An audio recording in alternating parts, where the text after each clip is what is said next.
శ్రీ వెంకటేశ్వర స్వామికి అపర భక్తురాలైన మాతృశ్రీ తరిగొండ వెంగమాంబ 296వ జయంతి ఉత్సవం తిరుమలలోని నారాయణగిరి ఉద్యానవనంలో ఉన్న పద్మావతి పరిణయ మండపంలో అత్యంత వైభవంగా జరిగింది. ముందుగా శ్రీవారు ఉభయ దేవేరులతో కలిసి తిరుమల మాడవీధుల గుండా ఊరేగింపుగా నారాయణగిరి ఉద్యానవనంలోని పద్మావతి పరిణయ మండపానికి చేరుకున్నారు. అనంతరం టీటీడీ అన్నమాచార్య ప్రాజెక్ట్, ఎస్వి సంగీత నృత్య కళాశాల కళాకారులు గోష్ఠిగానం నిర్వహించారు. ఇందులో వెంగమాంబ రచించిన వివిధ సంకీర్తనలను కళాకారులు ఆలపించారు. ఈ సందర్భంగా పుష్పగిరి పీఠాధిపతి విద్యాశంకర భారతి స్వామీజీ అనుగ్రహ భాషణం చేశారు. తరిగొండ వెంగమాంబ సజీవ సమాధి అనే అద్భుతాన్ని మనం చూస్తున్నామని, సజీవ సమాధి అనేది శరీరం ఉన్నప్పటికీ ఆత్మ పరమాత్మతో ఐక్యమయ్యే అత్యున్నత యోగస్థితి అని తెలిపారు.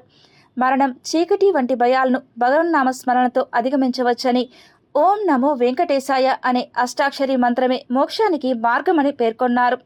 తిరుమల వంటి దివ్య క్షేత్రానికి రావడం తన పూర్వజన్మ పుణ్య ఫలమని, భగవన్నామ స్మరణ ద్వారానే భక్తులు పరిపూర్ణ ఆనందాన్ని పొందగలరని తెలియజేశారు.